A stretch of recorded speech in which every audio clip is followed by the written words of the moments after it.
banggakan bisa. Nah, biar kalian nggak bingung-bingung lagi kenapa harus PTN, langsung saja kakak jawab ya. Jadi menurutku, seperti yang dijelaskan sama Mbaknya tadi, sebenarnya PTN maupun PTS itu punya kelebihan dan kekurangan masing-masing ya. Prinsipnya sama lah. Kalau ada kelebihan pasti ada kekurangan. Karena seperti kita ketahui, tidak ada yang sempurna di dunia ini. Oke, gak usah berbahasa-basi lagi.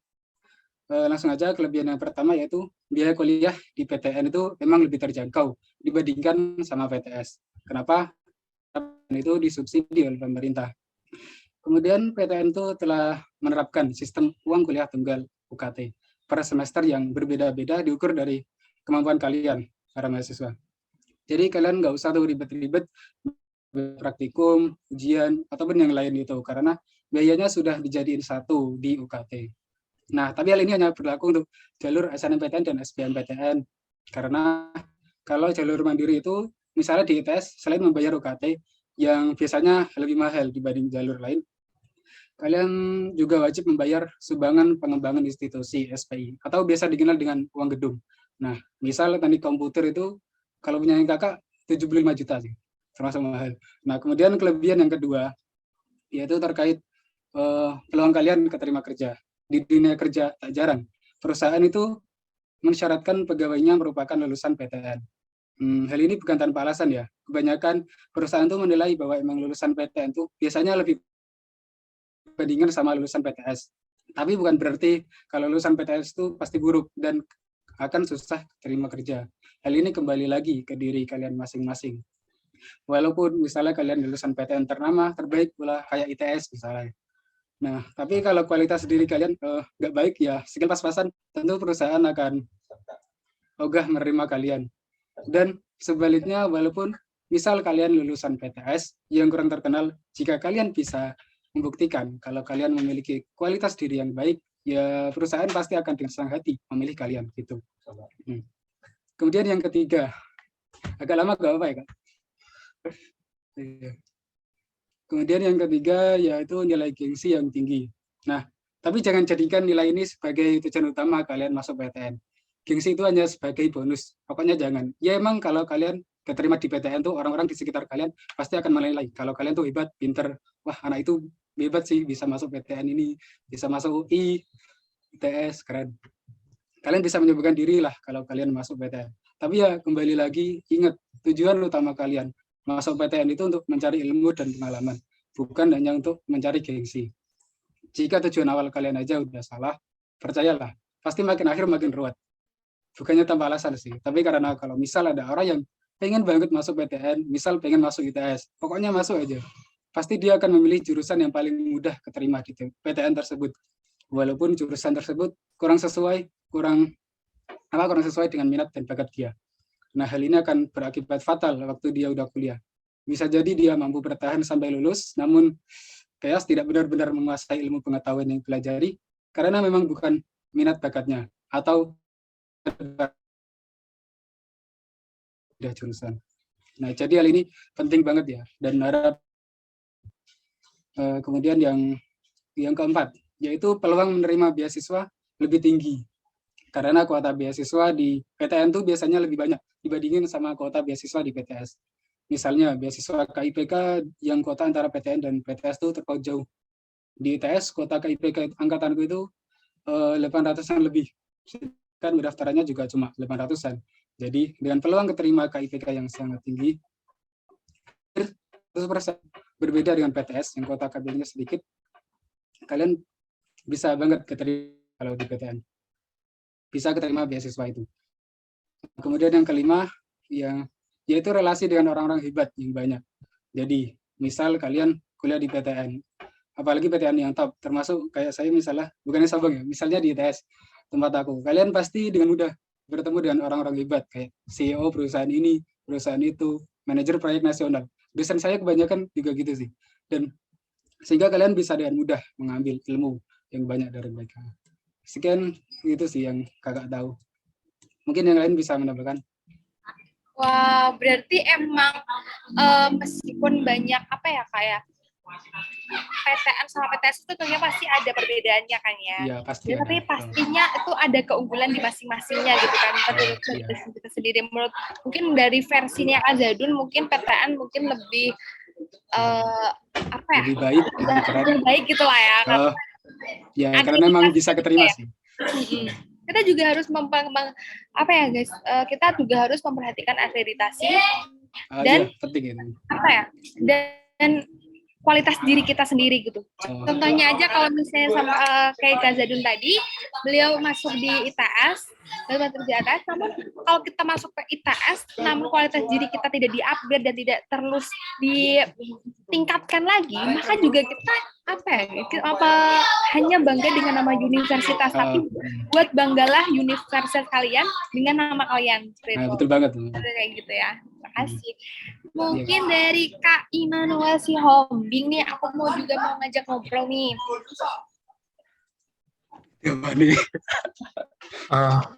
Pertanyaannya sama kayak yang tadi. Iya nih. Gini. Mau perkenalan dulu nih Kak Immanuel, jangan buru-buru. Kak Immanuel dari mana nih? Asalnya dari mana? Mungkin perkenalan singkat aja. Oke, kalau ya perkenal ulang aja ya. Nama aku Immanuel Sihombing. Aku asal Bandung. Apa ya? Apa lagi mau jelasin? Ini asal sekolah SMK. Terus aku SMK. Terus aku juga gap year. Aku angkatan 21 sebenarnya. Dan lolos PTN-nya baru tahun ini 2022. Terus apa lagi ya? Ya udah itu aja sih kalau perkenalan singkatnya. Asalnya dari Bandung. Oh ya. Wah, selanjutnya nih bisa diceritakan sedikit tentang riwayat di seperti apa tadi kan udah. Setelah itu perjalanan masuk PTN-nya itu seperti apa? Tadi kan katanya Kak Immanuel ini gap year nih. Nah, itu tuh mungkin ada alasan dibalik itu semua. Mungkin alasan gap year seperti apa dan tips-tips gimana cara tetap semangat untuk mengikuti seleksi tahun kedepannya gitu, SBM tahun berikutnya. Gitu. Mungkin bisa diceritakan secara singkat. Oke, jadi pertama aku masuk SMK itu karena terpaksa, itu pertama karena zonasi ya. Jadi ya udah ke SMK gitu kan. Padahal niatnya tuh maunya ke SMA. Pasti tahun kemarin coba SNM nggak tembus. Terus coba SBM juga karena namanya juga SMK ya, belum belajar apa-apa. Jadi ya udah pasti ketendang, nggak kepilih, ya gak lolos. Terus kenapa alasan memilih untuk gap year? Pertama, karena aku dulu dari orang Batak ya, dan orang Batak tuh kayaknya orang tua tuh bangga kalau misalnya anak itu masuk PTN, itu yang pertama. Terus yang kedua, kayak itu tadi yang disebutkan sama Zadun ya, soal gengsi. Ya walaupun sebenarnya itu bukan tujuan utama sih, cuman kan kalau bisa dapat yang lebih kan kenapa enggak. Nah, selama gap year, aku tuh belajar buat masuk PTN itu dari bulan September. Dari bulan September itu sampai bulan April.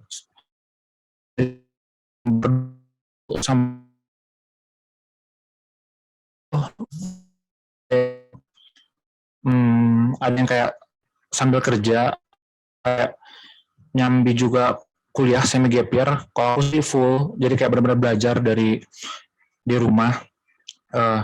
Kalau misalnya ditanya perjalanannya selama gap year sih, ya lumayan berat sih. Lebih ke ini sih, lebih ke kalau misalnya udah lawan itu cuma diri sendiri aja kan. Mau nanti kan kalau bisa beda kalau sama SNM. Kalau SNM kan ya lawannya masih ya udah orang-orang yang daftar juga kan. Kalau misalnya GP kan selama proses itu kan mereka cuma sendiri doang. Mereka cuma punya diri mereka sendiri. Ya udah jadi lawannya cuma diri mereka sendiri aja. Terus lawan ini sih omong orang. Karena si di kayak apa sih gap year kayak di rumah doang pengangguran. Ya Anda lihatnya cuma pengangguran, saya tiap hari ya kan.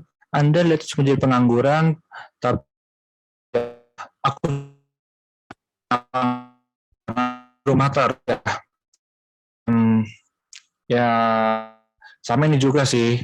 Kalau saya tanya perjalanannya, lebih ke bukan masalah durasinya ya, bukan masalah durasi belajarnya, bukan lama kamu belajar, itu bagaimana kamu lebih ke situ sih, ketimbang belajar berjam-jam tapi nanti seminggu rebahan ya percuma juga kan. Nah, apa lagi ya? Kayaknya segitu sih kalau dari aku tanya proses selama gap year kemarin. Wah, berarti emang prosesnya emang lumayan panjang itu ya, kayak dari Betul. kita harus melawan faktor dari internal ataupun eksternal, itu emang kita sendiri yang bisa menghandle itu semua gitu. Tentang dari semangat, dan kita tuh nggak boleh dengerin opini-opini dari orang lain yang niatnya untuk menjatuhkan kita sendiri gitu. Misalnya kalau nggak ada yang menyemangatin nih, kita bisa menumbuhkan rasa semangat itu sendiri di dalam diri kita sendiri untuk memotivasi diri kita untuk senantiasa ingin menghadapi seleksi yang kita inginkan seperti itu. Betul. Terima kasih ya Kak Immanuel. Nah ini aku juga mau tanya lagi, ada apa sih dengan PTN? Kenapa sih milih PTN gitu? Itu kan katanya tadi alasannya kan tadi karena di SMK tuh minim gitu kan yang diterima di SNMPTN gitu. Kenapa nggak langsung nyoba di PTS aja? Kenapa harus nunggu PTN? Aku juga mau dengar alasannya dari Kak Immanuel. Silakan. Ya, kalau alasannya kayaknya tadi semua alasannya udah diborong sama Zadun ya. Jadi alasannya ya udah semua itu yang dibilang Zadun tuh alasannya kayak biaya, terus kebanggaan bagaimana kita bisa masuk ke PTN, terus juga cuma ini sih ini aku gak tahu sih ini poin bagus atau enggak. Cuman menurut aku kenapa pemilih PTN lebih ke pembuktian sih. Ini bukan pembuktian ke orang lain ya, ini lebih ke membuktiin ke diri sendiri, aku mau tahu batasanku sampai mana, di situ-situ aja ya. Jadi gimana kita mau mengetahui batasan kita kalau kita gak berani nyoba kan. Makanya itu aku milih gap year, karena aku ingin mencoba, aku mau tahu batasanku tuh sampai mana, dan apakah aku punya potensi buat bisa lebih. Makanya aku milih PTN. Sedangkan kalau masalah PTS itu ya, beberapa PTS emang kan bisa langsung masuk gitu aja kan, asal kayak ya tes tipis-tipis udah bisa langsung masuk gitu. Sedangkan kalau PTN itu kan nggak bisa ya, kayak harus benar-benar ada ujiannya, ada seleksinya, dimana itu ada persaingannya di situ. Ya walaupun sebenarnya PTN makin hari makin sini kan perbedaannya nggak beda jauh ya. Makanya poinku di sini lebih ke pembuktian aja, karena kalau harus diakui kalau misalnya PTN itu seleksinya pasti lebih sulit dalam artian pertama dari mata ujiannya, dan kedua itu dari persaingannya dari orang-orang yang mendaftarnya. Kalau dari aku sih gitu, karena tadi poin-poinnya udah dibabat sama Zadun, jadi ya gitu aja deh. Oh, nah ini juga poin menarik ya, kayak apa seperti pembuktian gitu. Mengingat kalau manifesting seseorang nih kepada PTN itu sangat tinggi gitu, kayak wah ini masuk PTN berarti lebih diakui seperti itu kayaknya. Kayak mungkin kalau swasta, kalau bahasa kasarnya mungkin kita mikirnya modal uang dan sebagainya gitu. Mungkin emang cara untuk menguji diri kita sendiri dan pilihan kita sendiri tentunya sama-sama bagus, tapi mungkin punya keunggulan masing-masing seperti itu. Terima kasih Kak Amanda akan materi yang telah diulaskan. Selanjutnya aku juga mau tanya nih sama narasumber kita yang ketiga. Halo.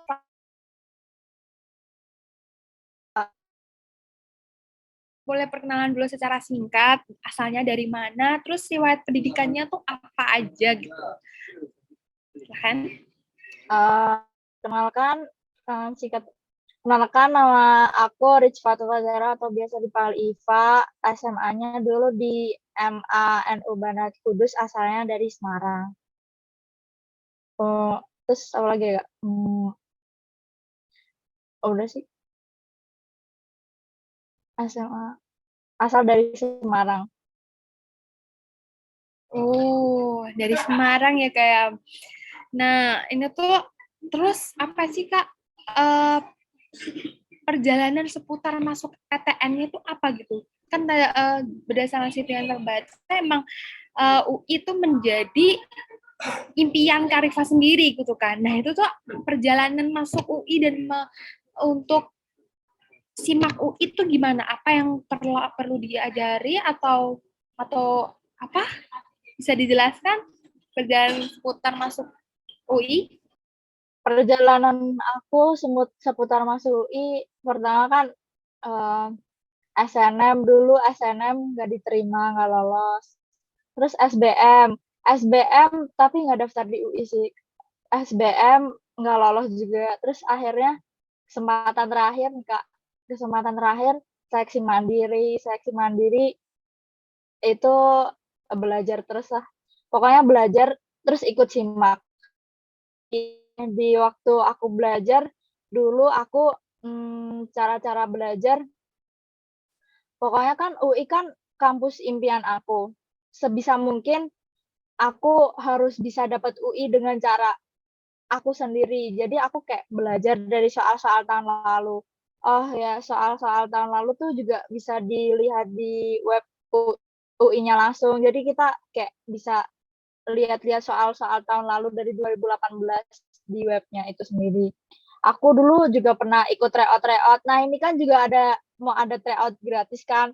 Ini kesempatan buat adik-adik semua buat tryout sih. Itu membantu banget buat mengukur seberapa batasan kita buat ikut ini tuh itu seberapa jauh gitu kita belajar dari situ. Terus juga aku belajar dari YouTube soal-soal, pokoknya YouTube latihan soal dan jawaban tuh banyak banget di YouTube ya. Terus juga Twitter juga buat belajar banyak banget. Terus sama pokoknya belajar materi, pokoknya oh ya dulu aku juga SMA-nya IPA, tapi sekarang linjur jadi IPS. Soalnya karena nggak suka matematika, apalagi fisika ya. Terus jadi aku kelas 12 awal-awal memutuskan untuk les sosum, terus juga belajar online sih seringnya. Ikut tryout itu sih sangat membantu, ikut tryout. Jadinya latsol simak, apalagi simak tahun lalu hampir rada-rada mirip kayak tahun sekarang, menurut aku gitu sih Kak. Berarti gitu ya Kak, berarti motivasi untuk masuk di perguruan tinggi yang Karifa impikan tuh emang terus ada gitu, apalagi sebelumnya kan sempat belum diterima di seleksi sebelumnya SBM sama SNMPTN gitu kan, berarti motivasinya emang tinggi banget ya kayak dengan cara belajarnya dari tips dari Karifa adalah mempelajari soal-soal tahun lalu gitu di web resminya gitu ya kayak emang penting banget sih kayak untuk mempelajari soal-soal tahun lalu sebagai pengalaman gitu. Soalnya biasanya emang perbedaan soal tahun lalu dan tahun sekarang itu biasanya soal selanjutnya tuh tidak jauh berbeda gitu guys. Maksudnya masih di template yang sama seperti itu. Jadi kalian kalau misalnya pengen mengakses suatu seleksi mandiri bisa melihat soal-soal seleksi mandiri di tahun sebelumnya gitu. Gitu. Waduh keren banget sih kalian. Tepuk tangan untuk para narasumber pada siang hari ini. Selanjutnya adalah aku juga mau tanya lagi nih, masih ada beberapa pertanyaan lagi yang harus kita ulas dan kupas tuntas. Gimana sih penjelasan tentang komparatif teknis SNMPTN atau seleksi mandiri, seleksi apapun masuk perguruan tinggi pada periode lalu dan periode yang akan datang. Mungkin dari Kak Zadun terlebih dahulu. Silahkan. Oh iya Kak, izin menjawab. Ya, silakan. Sebelumnya tadi udah aku jelaskan ya Kak tadi. Kan tadi udah ditanyakan nih komparatif teknis SNMPTN periode lalu dan akan datang. Nah, yang kalau dulu hanya boleh memilih jurusan yang sesuai sama jurusan waktu SMA. Nah, kalau sekarang tuh dia dibebasin. Jadi anak IPS boleh memilih jurusan saintek sama sosum. Kemudian ya aku jelasin secara singkat aja ya, karena tadi udah aku jelasin. Kemudian yang kedua itu di bobot penilaian rapot. Kalau SNM dulu hanya 6 mapel yang dinilai, yaitu mapel itu jurusan di SMA. Kalau sekarang tuh semua mapel di sekolah kalian. Kemudian bobotnya itu 50%, kemudian sisanya 50% itu nilai komponen pendukung jurusan kalian. Kemudian yang ketiga ada di jenis prestasi yang bisa dicantumin. Kalau dulu SNMPTN, semua sertif prestasi bisa kalian masukin.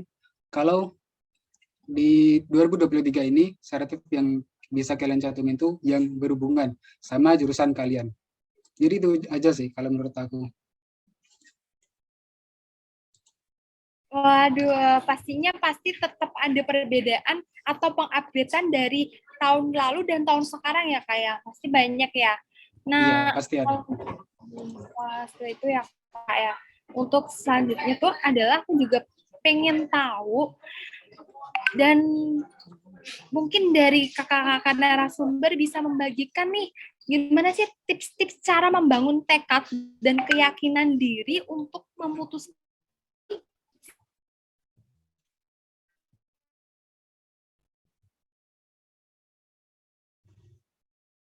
tipsnya tuh apa aja? Gimana sih untuk membangun suatu semangat untuk mengikuti seleksi seperti itu? Silahkan.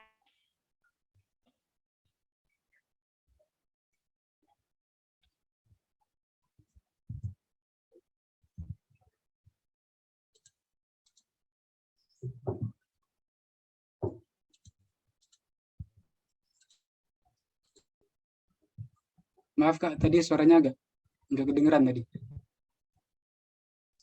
Baik. Mungkin dari para narasumber bisa memberikan tips-tips cara membangun tekad keyakinan diri untuk memutuskan mengikuti seleksi masuk TN. Jadi kayak gimana membuka tekadnya nih, percaya diri kalau aku tuh bisa dan mampu untuk mengikuti seleksi masuk PTN gitu. Silakan. Mungkin dari aku dulu ya, dari jalur SNM. Kalau menurut aku jika kalian emang diberi kesempatan untuk ikut SNM, kalian termasuk siswa eligible gitu di sekolah, kalian ikut aja tes ini. Sayang banget kalau sampai nyanyain kesempatan ini. Kenapa? Karena lolos SNM tuh enak banget dan banyak kelebihannya. Kalau kalian bisa lolos SNMPTN ini, kalian nggak usah pusing-pusing lagi mikir tes masuk lewat SNMPTN dan tes mandiri. Saat udah lolos di SNMPTN, kalian tinggal layar-layar rebahan di rumah, enak kan? Nah, tapi walaupun rebahan, ya harus tetap produktif dong. Belajarnya nggak boleh berhenti. Jangan kayak kakak yang dulu, waktu habis lolos SNM malah terlalu santai. Rebahan tiap hari, buang-buang waktu, menikmati kehidupan. Sampai banyak ilmu yang waktu dipelajari di sekolah itu udah lupa gitu. Nah, nggak kerasa 4 bulan berlalu dan akhirnya di perkuliahan aku yang udah kebiasa hidup santai, itu chaos dibantai sama tugas dan praktikum. Jadi jangan sampai hal itu terjadi di kalian ya. Manfaatkan waktu liburan SNM kalian, kalau memang keterima, dengan sebaik mungkin. Kalian bisa isi waktu itu dengan kegiatan-kegiatan yang lebih produktif, kayak belajar persiapan materi buat kuliah nanti. Atau bisa juga belajar skill-skill baru yang akan berguna buat kalian nanti di dunia perkuliahan. Kayak skill public speaking yang paling umum. Atau kalau misal kalian jurusan teknik komputer kayak aku, maka kalian wajib tuh belajar skill buat ngoding. Karena kenapa? Sebenarnya agak masalah sih kalau kalian masuk di sini tuh nggak punya skill apa-apa. Tapi balik lagi, kalau kalian di sini belum punya apa-apa, pasti kalian akan bingung mau mulai belajar dari mana, dan bisa-bisa kalian chaos kayak kakak ini. So, manfaatkan waktu kalian sebaik mungkin. Jangan sampai di akhir bulan nanti, di akhir liburan SNM, kalian baru menyesal. Kenapa waktu lolos SNM, kemarin aku main-main dan buang waktu. Jadi intinya, kalian ikut aja seleksi SNMPTN ini. nggak ada salahnya, dan yakin aja kalau Tuhan pasti akan memberikan yang terbaik apapun itu. Kalau lolos berarti ya emang itu yang terbaik, kalau belum lolos berarti ya bukan itu yang terbaik. Mungkin Tuhan menakdirkan kalian masuk PTN lewat jalur yang lain yang terbaik buat kalian. Kayak aku dulu waktu ke SNM, setelah searching sana sini dan pertimbangan banyak faktor, akhirnya aku cuma milih teknik komputer ITS di pilihan 1. Pilihan kedua kosong, dan aku yakin aja sih waktu itu, insya Allah bisa lolos. Dan ternyata, alhamdulillah perasaan aku itu beneran terwujud. Bisa lolos di teknik komputer ini. Sekian, itu aja sih yang bisa aku sampaikan. Waduh, ini tipsnya keren banget sih menurut aku.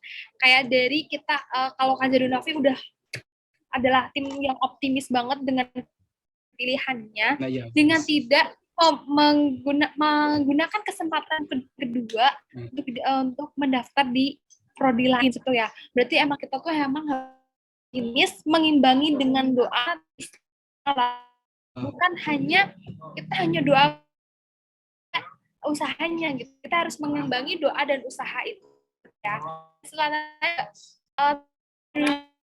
tips supaya kalau misalnya udah keterima, gunakan waktu sebaik mungkin, seefektif mungkin untuk upgrade diri. Karena untuk masuk ke dunia perkuliahan tersebut, kita tuh juga perlu hard skill yang emang kita harus bisa kita gunakan pada saat perkuliahan nanti. Seperti contoh mungkin kemampuan tipis yang masih ambang di hidup kita mungkin bisa ditelateni atau di-upgrade lagi supaya hal itu bisa menjadi bagi diri kita sendiri seperti itu. Terima kasih Junifi atas sama-sama tips yang diberikan. Selanjutnya tuh ada menjelaskan mengenai prestasi penunjang atau habits kebiasaan sehari-hari untuk melengkapi seleksi masuk PTN tuh apa aja sih prestasi penunjang untuk kita bisa masuk seleksi PTN tuh apa aja gitu. Aku pengen dengar penjelasannya dari Kak Rifa. Silahkan Kak Rifa. Habit masuk PTN ya Kak? Kalau aku dulu tuh habit kebiasaannya ya belajar. Sistem belajar aku dulu tuh malam, kan aku waktu itu masih IPA. Jadi aku fokus di saintek itu pada waktu sekolah. Sekolah fokus saintek doang. Terus abis itu kalau malam aku belajar pulang sekolah les sosum. Malamnya baru belajar materi-materi sosum, mengulas kembali materi-materi sosum. Terus abis itu biasanya malam sholat tahajud, karena tahajud itu jalur langitnya sangat mempan banget, sangat manjur.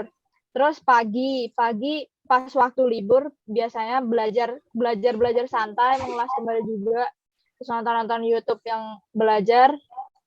Terus waktu menjelang siang sholat duha. Kalau aku gitu, sholat duha sama membaca surat Al-Waqiah sih Kak. Terus sama doa restu orang tua itu pokoknya berguna banget, doa restu. Pokoknya kalau milih PTN nggak ada restu dari orang tua itu pasti nggak dipermudah, harus pakai restu orang tua. Dan jangan lupa berdoa kepada Tuhan. Itu sih Kak kebiasaannya.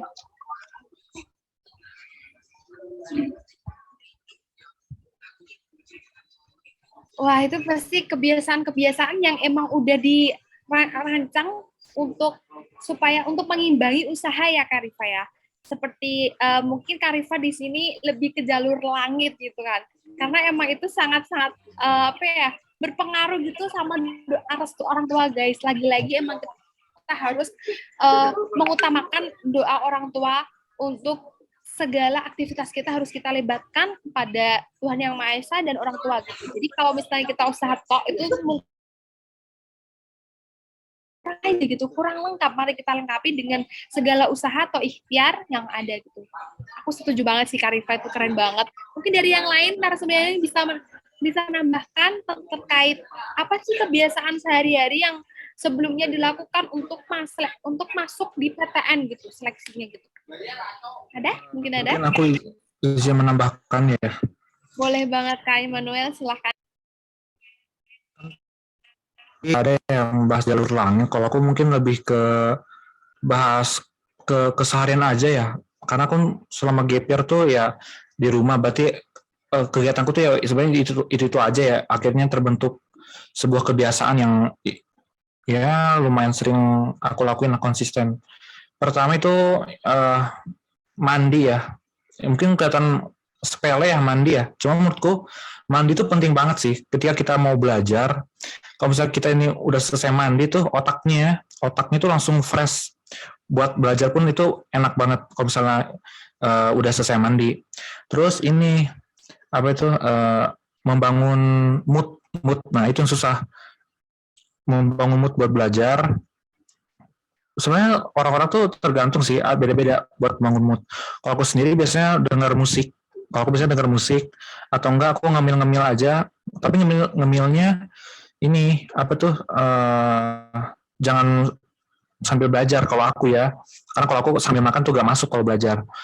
Nah, terus itu kan soal kebiasaan. Itu kebiasaan yang sehari-hari tuh gini loh, kita tuh gak perlu langsung lihat yang cara belajar yang gimana biar tembus PTN, tapi perhatiin dulu hal-hal kecilnya. Perhatiin hal-hal kecil dulu dari kebiasaan dari rumah. Jangan langsung kayak bagaimana belajarnya atau misalnya berapa jam sehari. Enggak, menurutku kebiasaan dari rumah itu udah menentukan bagaimana kamu harus bisa atau tidaknya mempunyai apa ya, membangun tekad. Nah itu, membangun tekad buat selama proses belajar gitu. Ini masuk ke tadi kan pertanyaan juga ada yang membangun tekad. Menurutku sendiri membangun tekad itu ada beberapa poin untuk membangun tekad selama proses belajar sampai pendaftaran. Pertama itu menurutku menyadari kemampuan diri sendiri. Nah, sadar diri itu penting menurutku itu. Pertama, kalau kita udah sadar diri nih, misalnya kita tahu nih kemampuan nilainya 70. Nilai kemampuanku sampai 70 tuh. Kan harus kita sadar diri dong. Berarti kita harus nge-push belajarnya dong. Nah, jadi pertama, kalau misalnya kita ingin membangun tekad, sadar diri. Nah, ketika kita sadar diri, yang itu sih jangan malah insecure. Boleh juga sih insecure, cuman kalau misalnya berlarut-larut ya gak bagus juga. Nah, terus kalau misalnya setelah kita menyadari kemampuan diri kita sendiri dan akhirnya kita bisa bangkit dan atau misalnya kita improve, kita harus mencari motivasi untuk bertahan. Bertahan di sini tuh kayak biar konsisten loh, biar belajarnya tuh tetap gak cuma angin-anginan doang, gak cuma kayak hari ini aku belajar, besoknya malas-malasan lagi. Nah, ketika kita udah tahu motivasi kita, apa sih sebenarnya motivasi kita harus belajar, kayak misalkan tiap orang tuh motivasinya beda-beda. Kayak misalnya aku sendiri, ya itu tadi, membanggakan orang tua itu udah pasti. Terus kayak ada pride sendiri kalau misalnya kita masuk PTN. Nah, itu kan salah satu motivasi ya. Juga ini setelah kita memotivasi, kita tuh harus menyadari bahwa pilihan kita tuh ada konsekuensinya. Itu yang pertama. Jadi ada probabilitas untuk gagal. Orang tuh kadang terlalu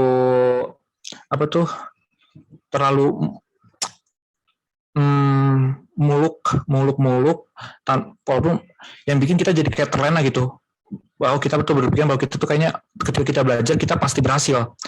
Menurutku kita begitu cara pikirnya. Kita tuh harus tahu bahwa dengan kita belajar pun belum tentu kita masuk, belum tentu kita tembus PTN. Itu poin pentingnya sih. Ketika kita sudah tahu bahwa ada konsekuensi, kita tuh bakal lebih termotivasi untuk belajar. Kalau aku sih gitu ya. Kita udah tahu resikonya, tentu kita harus lebih nge-push lagi untuk belajarnya dong. Gak mungkin ketika kita udah tahu, misalnya SBMPTN nih, kita udah tahu di SBMPTN ini persaingannya misalnya 1.000 orang yang mau masuk ke jurusan itu, dan kuotanya misalnya cuma 100, gak mungkin dong. Secara logikanya sih harusnya kita rajin belajar kan.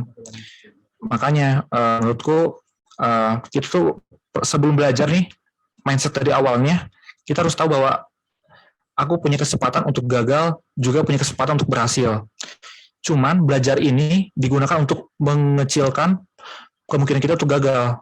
Itu aja sih. Jadi poin untuk membangun tekad itu pertama sadar diri, kedua mencari motivasi, ketiga sadar akan konsekuensi yang ada. Kalau dari aku gitu sih. Siapa yang mau nambahin? Silakan. Oh, berarti kalau dari Kak Emmanuel sendiri mungkin dari kebiasaan-kebiasaan yang atau ritual-ritual yang biasa dilakukan oleh Kak Emmanuel sebelum belajar atau aktivitasnya untuk menjelang SBM nih. Salah satunya memang mandi sih. Kalau mandi emang mungkin memang bener-bener ngebangun mood banget sih kalau kata aku sih. Karena kalau kita habis mandi tuh berasa lebih fresh, lebih bisa mikir, terus lebih semangat aja gitu untuk melakukan hal apapun gitu. Jadi dan tips lain mungkin bisa bangun lebih pagi gitu kan, mungkin kata otak mungkin lebih refresh tersendiri gitu kan. Oh, itu aku setuju banget dengan tips yang dilakukan oleh Kak Rifa dan Immanuel, sangat-sangat bermanfaat bagi kita semua. Ambil positifnya ya guys ya, mungkin bisa dicontoh untuk motivasi belajar kalian dalam menghadapi seleksi PTN yang akan kalian hadapi ke depannya, seperti itu. Nah, selanjutnya, terima kasih untuk penjelasannya untuk Kak Rifa dan Kak Immanuel. Selanjutnya ada ini nih, aku mau tanya juga mengenai strategi apa sih untuk lolos seleksi PTN, SNMPTN, SBM maupun jalur mandiri, itu tuh apa aja tuh strategi untuk masuk masing-masing jalur seperti itu. Mungkin bisa dimulai dari Kak Zadun, silahkan. Iya, terima kasih ya. Sebelumnya mohon maaf kalau nanti akan lumayan panjang gitu penjelasanku. Yang pertama, yang paling penting kalau kalian ingin lolos lewat SNM, kalian harus memilih jurusan apa yang kalian incar, yang sesuai sama minat dan bakat kalian. Jangan asal pilih, apalagi cuma ikut-ikutan. Karena pasti akan sangat berpengaruh saat kalian udah kuliah nanti. Seperti yang udah Kakak jelasin tadi. Nah, kemudian yang kedua, kalian harus tahu nilai rata-rata rapat kalian tuh berapa. Kalian kalau milih jurusan itu harus realistis sama nilai rapat. Jangan milih yang passing grade-nya terlalu tinggi. Karena kemungkinan keterima pasti lebih sulit. Kecuali kalau kalian bisa buat belajar di jalur lain kayak SBM sama Mandiri. Ya nggak apa-apa. Itu tergantung kalian sih. Oh ya, perhitungan nilai rata-rata rapat tuh, karena di 2023 ini udah beda. Kalau kakak dulu 6 mapel, kalau sekarang semua mapel. Maka cara ngitungnya, total jumlah nilai kalian tuh, mulai dari semester 1 sampai semester 5, misal kalau kalian dari 17 mapel, maka caranya tinggal kalian jumlahin dulu nilai dari 17 mapel tersebut. Mulai dari semester 1 dulu, nilai yang pengetahuan, kemudian jumlah tersebut dibagi 17. Nah, dapat tuh nilai rata-rata semester 1. Nah, untuk semester 2 sampai semester 5 angkanya sama. Nah, kalau udah dapat nilai per semester, tinggal kalian jumlahin nilai itu, kemudian dibagi 5. Dapat tuh nilai rata-rata rapat kalian. Oh iya, usahakan nilai rapat kalian tuh stabil ya. Kalau bisa naik terus malahan. Karena kalau nilai kalian turun, itu agak-agak mengkhawatirkan. Misal turun ya jangan terlalu parah. Dan harus naik lagi di semester berikutnya.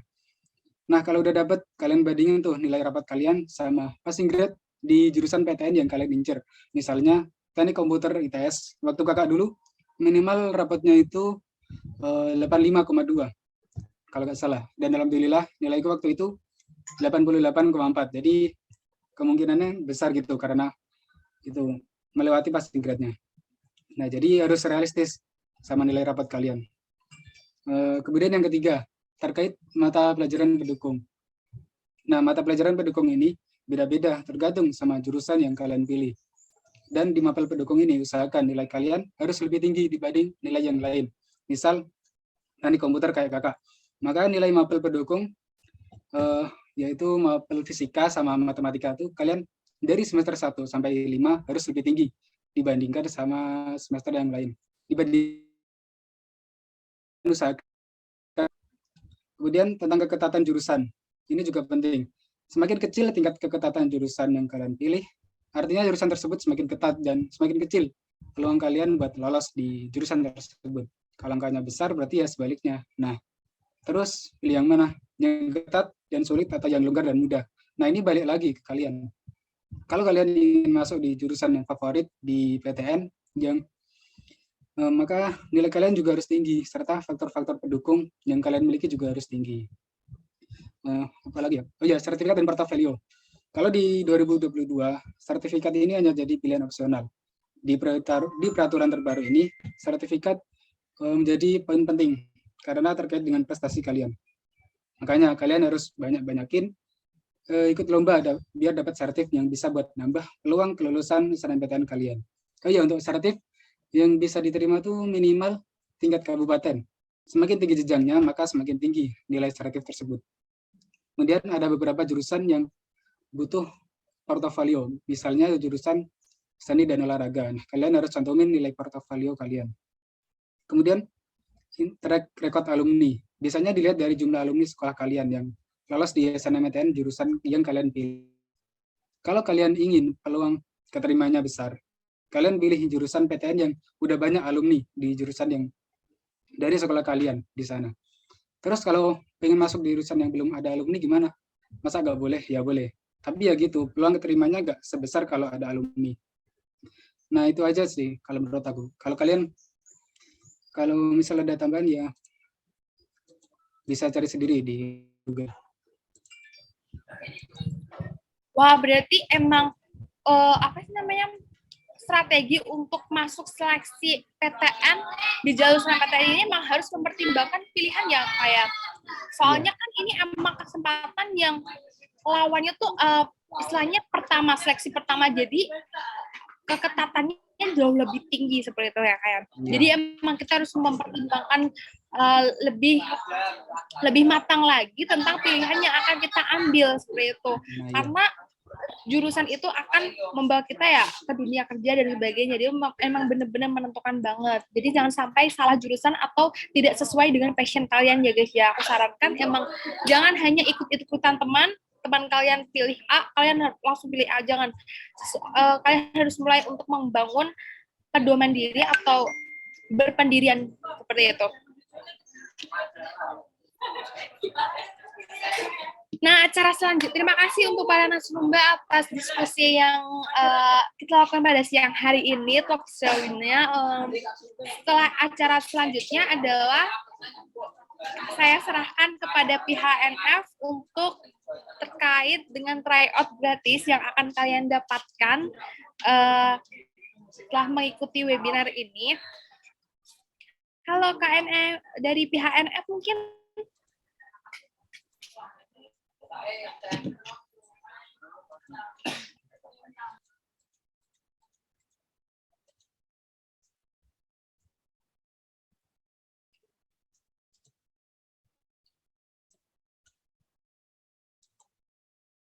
Wah, mungkin ada pergantian jadwal ya guys ya, mohon maaf. Talk show pada siang hari ini sangat keren sekali dan informatif banget untuk para adik-adik yang ingin mengikuti seleksi masuk PTN di berbagai jalur dari SNMPTN, SBMPTN maupun seleksi mandiri. Pastinya itu informasi-informasi tersebut bisa menjadi motivasi belajar kalian dan bekal kalian untuk menghadapi seleksi ke depannya seperti itu. Yang terpenting dari besarnya adalah PTN itu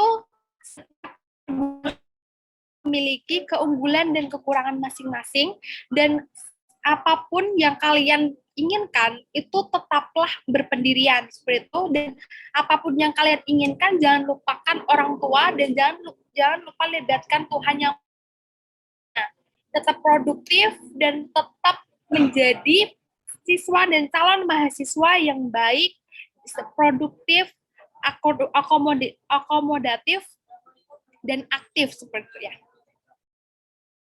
Mungkin kalau sekiranya ada yang ingin ditanyakan, boleh langsung raise hand terlebih dahulu, perkenalan diri, dan menyebutkan pertanyaannya apa. Seperti itu. Silahkan. Mungkin saya akan mengambil beberapa pertanyaan dari berbagai pertanyaan. Silahkan, guys.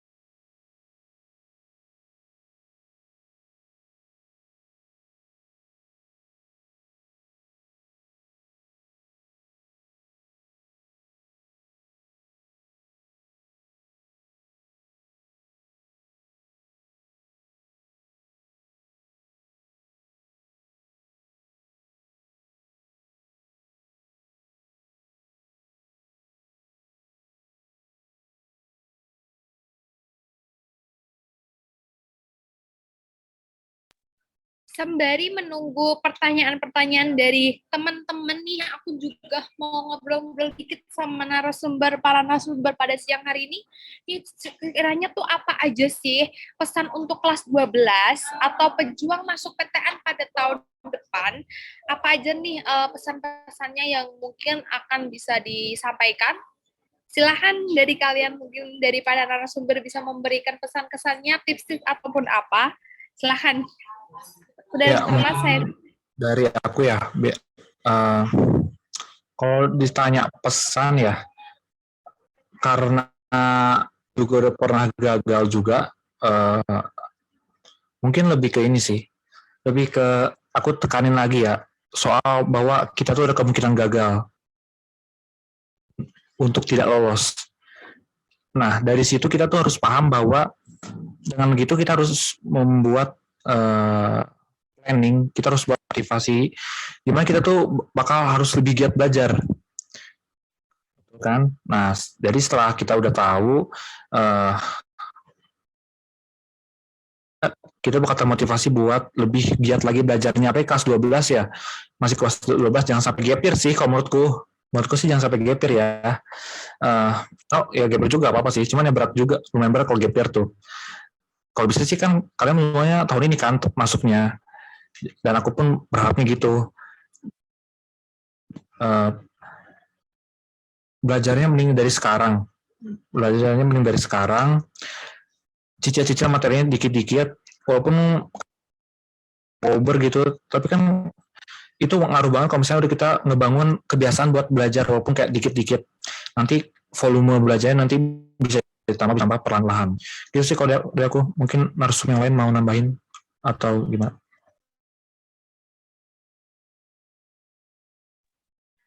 Aduh, ini pesannya emang bener-bener keren banget sih. Aku setuju banget sama pesan yang disampaikan oleh Kak Immanuel. Yaitu emang kita tuh harus apa ya, kalau ingin masuk PTN tuh jangan pas hari H gitu loh guys, kayak jadi jangan nunggu kita nggak keterima dulu kita baru persiapan, tapi emang sebelum-sebelumnya kita harus persiapan dulu, membentengi diri,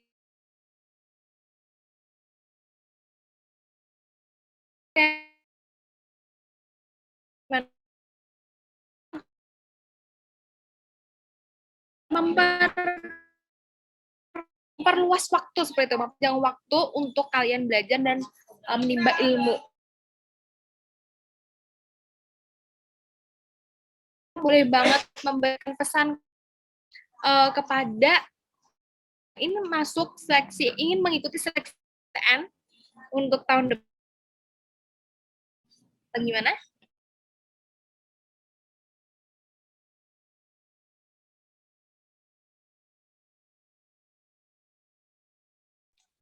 Maaf Kak, tadi suaranya kurang jelas. Koneksi saya buruk. Mungkin dari Kak Zadunafi mau menyampaikan pesannya kepada adik-adik atau teman-teman yang ingin ingin mengikuti seleksi masuk PTN pada tahun berikutnya. Apa aja sih pesan-pesannya untuk mereka atau tips-tips mungkin dari Kak Zadunafi? Boleh banget disampaikan. Oke. Pesan aku singkat aja sih. Jangan pernah lelah untuk belajar dan ngabis mapel di SMA. Karena ngabis mapel SMA, senam PTN maupun SBM itu nggak ada apa-apanya dibanding ngabis tugas kuliah. Jangan kayak kakak yang terlalu santai waktu dulu, waktu lulus SBM. Jadinya ya chaos kayak gini waktu kuliah. Intinya itu sih, kalau menurut aku. Wah, itu dengerin guys, kita harus tetap mempelajari, jangan pernah lelah untuk mempelajari sesuatu, karena itu emang siapa tahu bisa menjadi, karena semakin kita berumur semakin dunia yang lebih lingkupnya lebih, maka bakal semakin banyak itu kan gitu bekalnya seperti itu. Nah, mungkin akan langsung aja kita ke sesi tanya jawab nih. Udah ada yang tanya nih, yang dari tadi Resen aku tanya tuh untuk Hayati Nufus. Nih, silakan deh dari SMA 1 Ketapang. Mungkin bisa perkenalan terlebih dahulu dan menyampaikan pertanyaannya apa. Silahkan. Halo Izin memperkenalkan diri, nama saya Hayati Novus. Halo Hayati. Izin bertanya ya Kak, ini suaranya kedengar nggak? Kedengaran dengan jelas kok. Oke.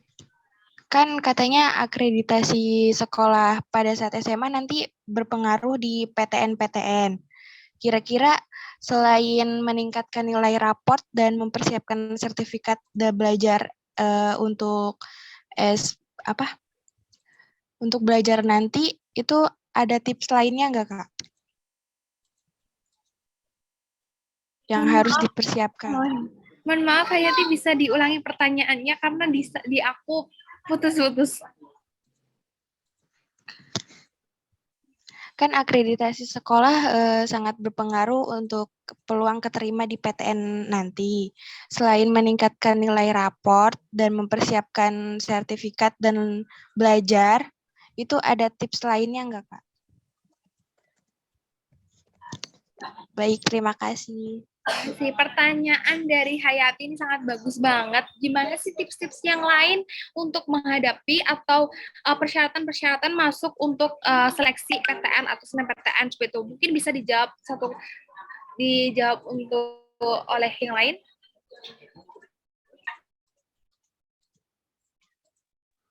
Ya, mungkin bisa dijawab. Itu kan tadi bahas soal indeks ya, mungkin itu ke SNM ya. Jadi mungkin Zadun bisa jawab. Oh iya, izin menjawab ya Kak. Jadi tadi kan kaitannya sama indeks sekolah tuh. Jadi benar banget sih kalau indeks sekolah tuh berpengaruh sama kelulusan waktu SNM kalian nanti. Jadi kalian kalau ingin lulus SNM lebih mudah ya seharusnya waktu kalian milih SMA tuh kalian harus milih SMA yang akreditasinya emang udah baik. Kalau bisa malah yang masuk 1000 besar itu di LTMPT. Nah, kalau kalian udah masuk di SMA itu kemungkinan kalian keterima di SNM tuh jadi lebih besar. Tapi ya tetap aja kalau di sekolah yang masuk 1000 besar itu kemungkinan kalian buat eligible itu juga lebih sulit dibanding kalau kalian masuk sekolah yang biasa-biasa aja. Jadi sebenarnya ya kembali ke diri masing-masing sih. Kalau ada yang enaknya, ada enggaknya kalau itu sekolah yang bagus gitu di top 1000. Kemudian ini ada hubungannya sama itu track record alumni. Kalian kalau milih jurusan, milih kuliah itu usahakan yang sudah ada itu alumni dari sekolah kalian karena jadi lebih mudah gitu. Karena PTN itu menilai kemampuan sekolah kalian itu dari alumni yang berasal dari sekolah kalian. Makanya kalau ada alumni kalian di sana itu kalian lebih mudah gitu. Intinya gitu sih. Oh, baik. Terima kasih Kak Zadun atas tipsnya. Jadi yang dapat disimpulkan adalah kita tuh harus lebih-lebih pintar-pintar memilah SMA juga dan mungkin jurusan apa yang lebih berpotensi untuk kita masuki gitu. Contohnya kayak mungkin dari kakak kelas kamu ada yang masuk prodi A sebelumnya, udah yang pernah keterima, itu mungkin kamu jauh bisa berpotensi dan potensinya lebih besar seperti itu. Karena mungkin LTMPT atau penyelenggara seleksi PTN itu, SNMPTN mungkin lebih memberikan peluang lebih besar seperti itu ya. Benar banget ya.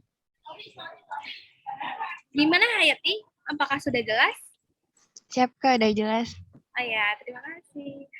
Guys, maaf banget ini sesi pertanyaan, sesi tanya jawab kita pending dulu karena dari NF Juara ini akan mengumumkan tentang tryout gratis kepada kalian yang akan diberikan kepada kalian setelah mengikuti webinar series ini. Oke?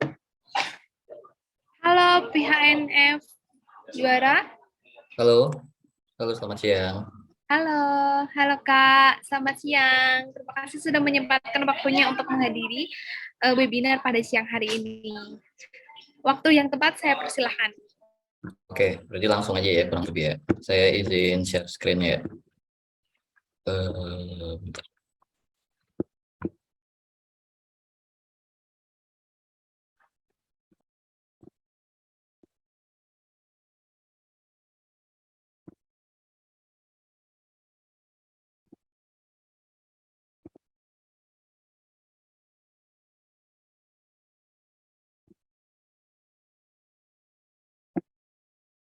Oke, kira-kira udah kelihatan?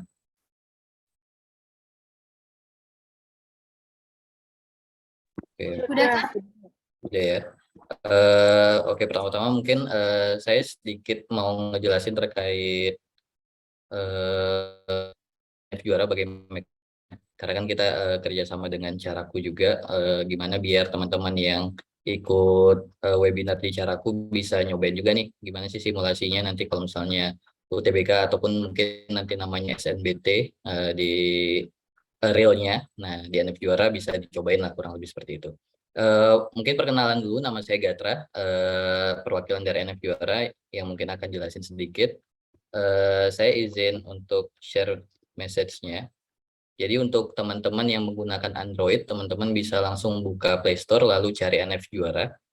Terus teman-teman yang menggunakan iOS, iPhone, web, PC, nah itu bisa buka Google Chrome, lalu ketik app.nfjuara.id untuk masuk ke aplikasinya. Nanti setelah teman-teman masuk ke aplikasinya, teman-teman kurang lebih akan muncul tampilan seperti ini. Nah, teman-teman tinggal masuk dengan Google. Nah, sebelumnya teman-teman pasti sudah daftar ya ke pihak panitia, email teman-teman masing-masing. Jadi teman-teman tinggal masuk ke email teman-teman, tinggal masuk ke Google, pilih salah satu emailnya yang sudah didaftarkan tadi. Nanti kurang lebih akan masuk ke tampilan aplikasinya. Oke, bentar.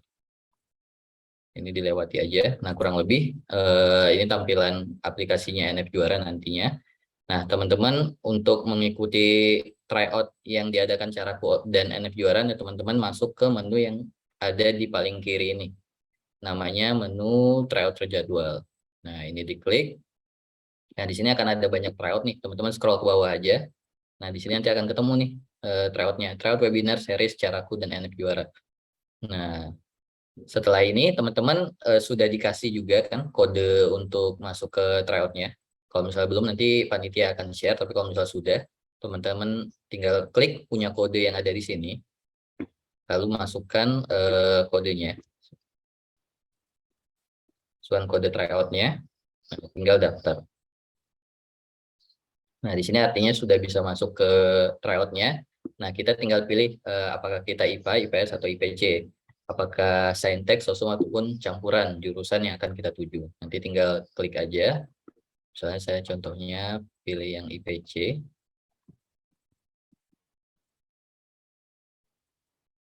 Misalnya saya cari di sini.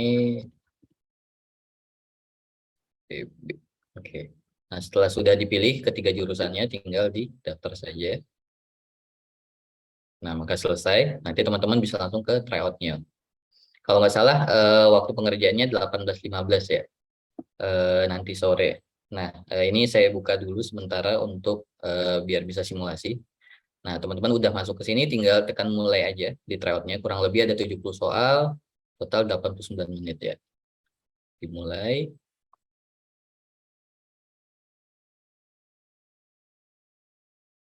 Oke. Nah, di sini udah kelihatan subtest-subtestnya, ada potensi kognitif, ada literasi bahasa Indonesia, ada penalaran matematika, dan ada literasi bahasa Inggris. Oke, kita langsung mulai aja ya pengerjaannya. Nah, teman-teman kalau misalnya udah siap, tinggal dimulai aja salah satu subtestnya. Oke, nah dari sini tinggal di sini bagian soalnya, di sini bagian pilihan jawabannya, teman-teman tinggal dikerjakan aja, dibaca dulu soalnya, lalu tinggal dijawab di sini. Nanti kalau misalnya sudah, teman-teman bisa pindah ke nomor berikutnya dengan klik yang di atas ini, atau teman-teman bisa melihat yang di bagian kanan bawah sini untuk pindah ke kiri dan ke kanannya. Nah, itu juga bisa. Dan pastikan waktunya di sini jangan sampai habis, kurang lebih seperti itu. Jadi tinggal dijawab aja. Terus lanjut ke soal berikutnya, dijawab lagi. Nah, setelah selesai, cek dulu jawaban teman-teman, pastikan di sini kan saya contoh saja jadi banyak kosong. Nah, jadi pastikan terisi, tapi kalau teman-teman mau langsung pindah ke soalnya juga langsung bisa. Jadi diisi dulu. Di sini bisa selesai dan selesai akhiri. Oke. Nah, artinya nanti di sini untuk potensi kognitifnya teman-teman sudah selesai, sudah tidak bisa diubah lagi jawabannya. Jadi bisa masuk langsung ke literasi bahasa Indonesia, penalaran matematika, dan seterusnya. Kita coba masuk lagi subtest yang lain. Oke. Nah, ini tinggal dikerjain aja. Oke, kita selesaikan lagi. Oke. Nah, kalau misalnya seluruh subtestnya sudah selesai dan pastikan semuanya sudah terisi, teman-teman bisa tinggal kumpulkan aja yang ada di sini. Lalu nanti kelihatan tuh teman-teman di masing-masing subtestnya kurang berapa soalnya. Nanti tinggal diakhiri dan kumpulkan. Nah, kurang lebih proses tryout-nya seperti itu. Jadi cukup simple. Nah, setelah itu, kalau misalnya waktu tryout-nya sudah habis, sudah berakhir kurang lebih besok ya kalau nggak salah, tryout-nya akan berakhir, teman-teman bisa back di sini, lalu lihat hasilnya yang ada di sini. Jadi kalau periode tryout-nya sudah berakhir, teman-teman bisa langsung lihat hasil, nilai, dan juga rekomendasinya. Nah, di sini kan karena tryout-nya belum berakhir, saya coba kasih contoh untuk tryout yang sudah saya kerjakan. Nah, contohnya ini. Nah, di sini akan terlihat nilai bahasa Inggris saya berapa, potensi kognitif berapa, bahasa Indonesia, dan seterusnya berapa. Nah, ini akan terlihat soalnya. Terus di sini dikasih tahu juga pilihan jurusan saya yang pertama itu ternyata tidak lulus, kurang 4 soal lagi biar saya bisa lulus. Nah, terus di sini pilihan kedua itu lulus, pilihan ketiga juga lulus. Nah, kalau misalnya tidak lulus nanti ada rekomendasinya, tinggal diklik aja. Nanti dia muncul rekomendasinya. Terus di bagian sini juga ada rekomendasinya. Tinggal klik aja. Ini terlalu besar nilainya. Kurang lebih seperti itu. Untuk pembahasannya teman-teman bisa akses di bagian bawahnya di sini. Nah, seperti trial tadi kita tinggal masuk ke salah satu subtestnya, kita tinggal lihat soalnya. Nah, ini bagian soal, ini bagian jawabannya. Kunci jawabannya D ya. Di sini ada pembahasannya juga. Oke, untuk subtest lain misalnya, nah ini saya salah jawabannya ya. Nah, ini ada kunci jawabannya juga. Oke, kurang lebih seperti itu. Jadi proses trialnya cukup simple ya. Jadi teman-teman kalau misalnya memang tertarik untuk ikut trial berikutnya, teman-teman bisa pantengin Instagramnya NF Juara. Kalau misalnya mau langganan, teman-teman bisa langsung aja langganan di sini, tinggal diklik aja. Teman-teman bisa dapat 50 kali tryout SNBT UTBK, terus ada prediksi, ada nilainya, ada rekomendasi. Teman-teman bisa dapat bank soal dan video belajarnya dan juga tryout instan.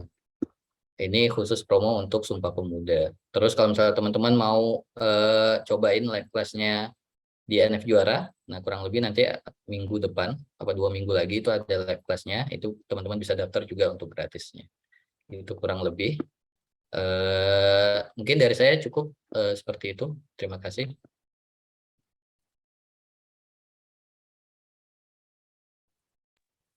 Baik, terima kasih Mas Gatra selaku penyelenggara tryout dari NF Juara atas segala informasinya dan tata cara untuk mengakses tryout-nya yang akan diselenggarakan. Mungkin dari adik-adik ada yang ditanyakan kepada Mas Gatra terkait pengaksesan atau penjadwalan atau gimana mungkin? Saya rasa belum ada. Terima kasih Mas Gatra atas waktu yang diberikan dan penjelasan yang sangat informatif sekali. Ya baik, sama-sama. Nah, lanjut lagi setelah kita pending beberapa waktu tadi, sesi tanya jawab akan dilanjutkan kembali. Tadi siapa ya yang ada yang bertanyakah di kolom chat atau mau ada yang raise hand boleh banget. Ini di kolom chat ada Nathan dari SMA Strada. Pertanyaannya adalah dari poin belajar dari tadi poinnya belajar kan. Nah, dari masing-masing narasumber itu berapa lama sih waktu yang dihabiskan untuk belajar tiap harinya? Mungkin maksud pertanyaannya adalah berapa lama waktu yang efektif yang biasa kalian para narasumber lakukan untuk mempelajari seleksi maksud PTN seperti itu? Bisa dijelaskan kepada adik-adiknya. Boleh dari Kak Immanuel atau Kak Zadun atau Kak Rifa, silahkan. Ya, aku izin jawab ya untuk tadi Nathan yang nanya ya. Jadi mungkin untuk berapa lamanya seseorang belajar itu tergantung lagi ya, tergantung bagaimana kemampuan, bukan kemampuan sih aku bilangnya, lebih ke berapa jam dia mampu menerima pelajaran itu dengan baik ya. Karena mau berjam-jam pun tapi nggak masuk kan itu sama aja. Dan itu pun tiap orang beda-beda. Kalau untuk aku sendiri waktu selama gap year tuh aku ada di rata-rata sih di 7 jam sehari kalau untuk aku sendiri. Itu pun ini sih dicicil sih, nggak kayak benar 7 jam beruntun gitu, nggak. Kayak misalnya 2 jam dulu misalnya, udah itu istirahat dulu kan, udah itu lanjut lagi belajar. Jadi kembali lagi ke masing-masingnya sih. Yang bisa mengukur kemampuan itu cuma diri sendiri ya. Jadi tapi jangan dipaksa juga ya, bahwa jangan gara-gara aku bilang 7 jam jadi ngikutin juga 7 jam. Ya jangan juga. Mending waktunya pendek-pendek aja dulu, kayak 1 jam 2 jam. Kalau misalnya nanti udah terbiasa, tingkatin jadi 3 jam. Kalau udah bisa nanti tingkatin lagi ke 4 jam. Gitu sih. Karena poin penting itu bukan di kuantitasnya tapi di kualitas belajarnya itu. Kalau gitu sih kalau aku. Mungkin dari yang lain mau nambahin, silahkan.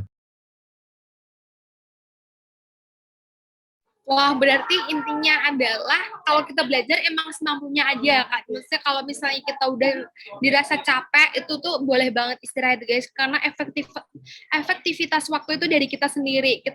Otak kita tuh mampu mempelajari suatu pengetahuan itu seberapa lama, dan kapasitasnya seperti apa kita sendiri yang menentukan, seperti itu ya, kayak. Jadi emang cara belajar itu emang berbeda-beda seperti itu. Jadi jangan dipaksakan dan juga jangan terlalu kurang, guys. Sebenarnya 5 menit langsung enggak, kayaknya kurang gitu. Kalian sendiri yang bisa mengira-ngira waktu itu sendiri seperti itu. Mungkin dari yang lain ada yang mau ditambahkan, boleh banget loh. Kalian masih ada waktu sekitar 25 menit lagi.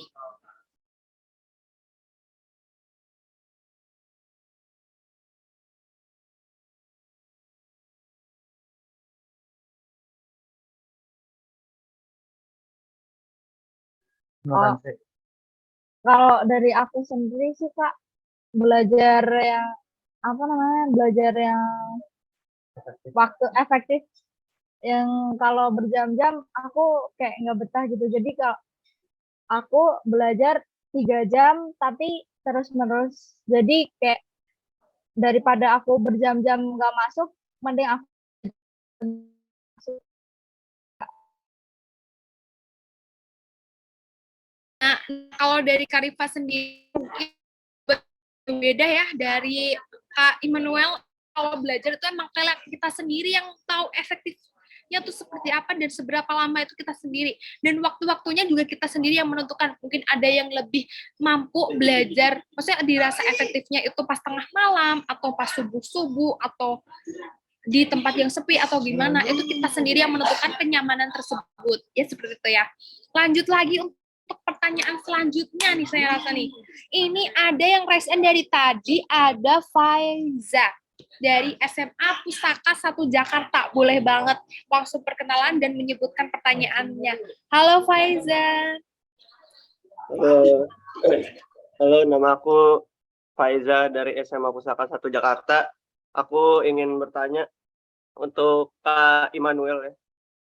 Jadi bagaimana cara Anda agar bisa memiliki niat tinggi untuk belajar? Kan kebanyakan orang seperti kayak malas belajar, jangankan belajar gitu, kalau membaca saja malas, yang membuat Indonesia itu masuk ke peringkat 62 kalau nggak salah dari 70 negara yang malas membaca.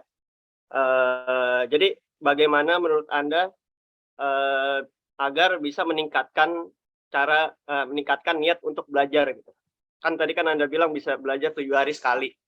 Jadi gimana caranya supaya kita bisa niat untuk belajar gitu? Terima kasih.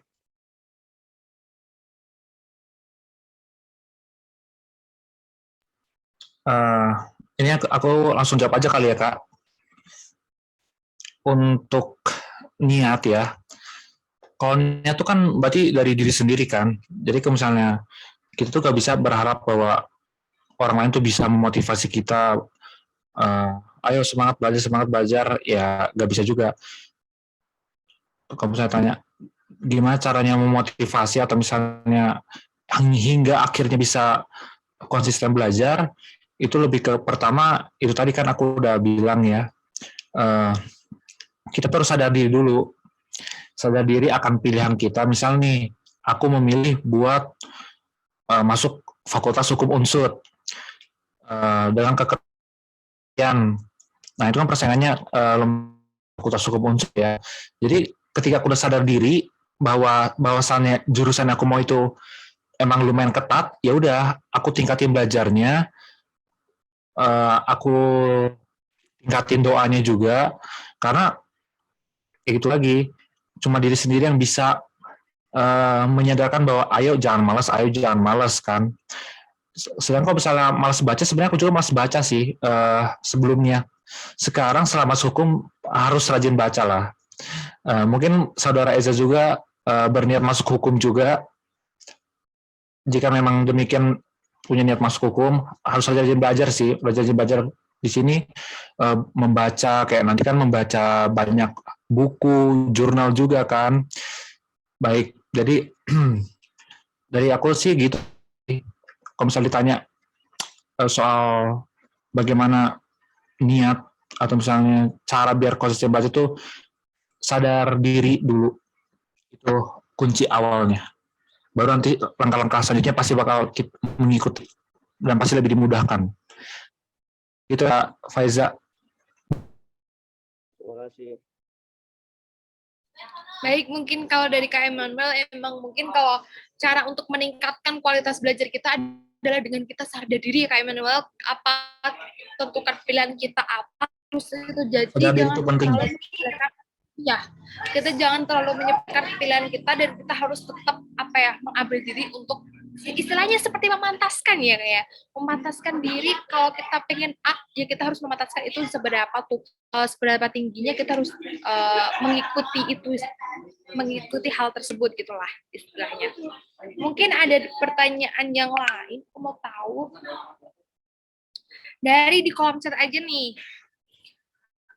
Dari siapa ini ya?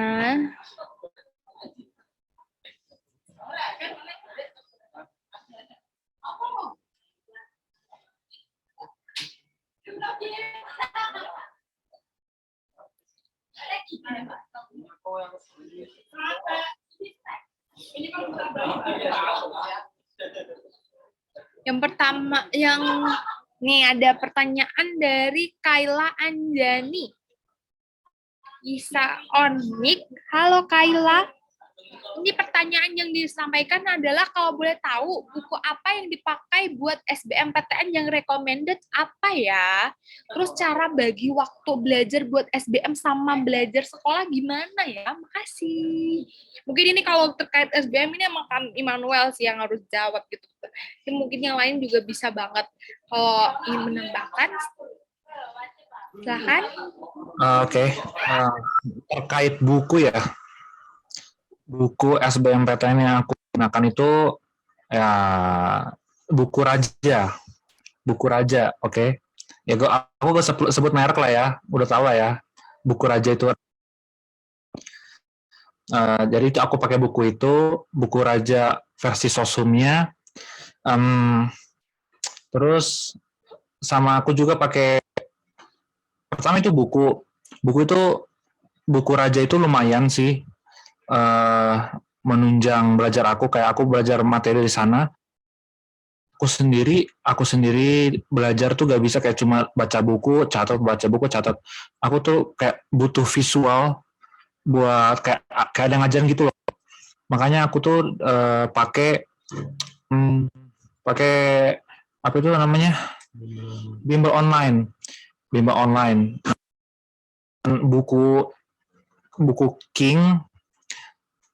Buku King sama bimbel online itu aku gunakan selama gap year. Ini sih, jadi ketika kita udah belajar materinya nih, kita catat materinya dari buku, terus kita loncat ke bimbel online-nya. Jadi kayak kita catat materinya dulu, baru nanti kita diajarin di videonya. Jadi kita udah mempersiapkan materinya dulu. Terus ini terkait pembagian waktu. Kalau terkait pembagian waktu, karena aku sekali lagi aku tekannya aku tuh gap year ya. Jadi aku benar-benar kayak full belajar, nggak ada yang namanya sekolah. Jadi aku mungkin lebih jelasin ke pembagian waktu saat pembagian ini, apa tuh mata pelajarannya, per mata pelajarannya. Kalau aku sendiri, kalau misalnya kamu anak IPS, anak ya selama 3 tahun SMA belajar IPS, menurut aku mending di TPS. Tapi karena sekarang udah jadi ya udah dipus aja TPS-nya. Sedangkan kalau misalnya ini aku gak tahu saran bagus atau enggak sih, cuma menurutku pelajaran sekolahnya bisa sedikit dikurangi aja belajarnya. Karena apa? Karena pada akhirnya ketika kita udah lulus, nilai sekolah tuh gak bakal bisa dibawa kemana-mana. Apalagi kalau misalnya SBM, mungkin masih masuk akal. Tapi kalau nanti udah SBM, nilai ujian tuh, bukan ujian, nilai sekolah itu gak bermanfaat sama sekali. Jadi, menurutku, kita udah masuk ke SBM itu, kita tuh udah kayak benar-benar cuma ngandelin ujian doang. Jadi, tentuin aja skala prioritas kamu sekarang, mau yang, kalau misalnya nilai kamu tuh udah bagus gitu, mungkin ya kamu bisa berharap di SNM, dan kalau misalnya yang nilainya agak sulit, mending udah push belajar untuk SBM. Gitu sih kalau dari aku.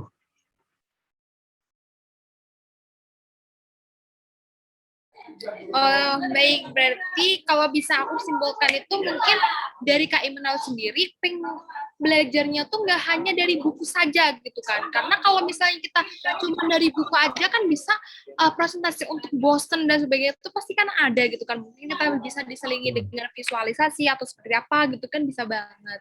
Dan setelahnya juga pembagian waktu itu tadi, kalau pembagian waktu kan kalau kayak Imanul kan setiap hari gitu kan, setiap hari dia ada waktu karena juga gap year. Mungkin untuk adik-adik ini kalau aku sarankan itu untuk lebih untuk membagi antara aktivitas sehari-hari dan belajar seperti itu. Jadi kayak mungkin bisa diselingi setiap hari itu nggak langsung harus 4 jam full belajar itu nggak gitu, mungkin bisa di time gitu kan, dibagi waktunya gitu, 1 jam, tapi sepanjang waktu itu pasti ada waktu di mana itu dia belajar seperti itu. Mungkin ada pertanyaan yang lain, ini mungkin masih ada waktu sekitar 15 menit untuk menjawab satu pertanyaan.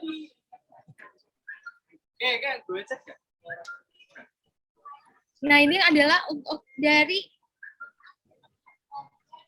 Connectivity Maker. Apa nih? Kakak-kakak kira-kira kalau kami yang dari Papua, kira-kira peluang untuk masuk di UI itu peluangnya besar nggak sih? Mungkin itu pertanyaan lebih ditujukan oleh Kak Rifa ya, Kak ya. Itu gimana Kak? Silahkan dijawab pertanyaannya. Silahkan.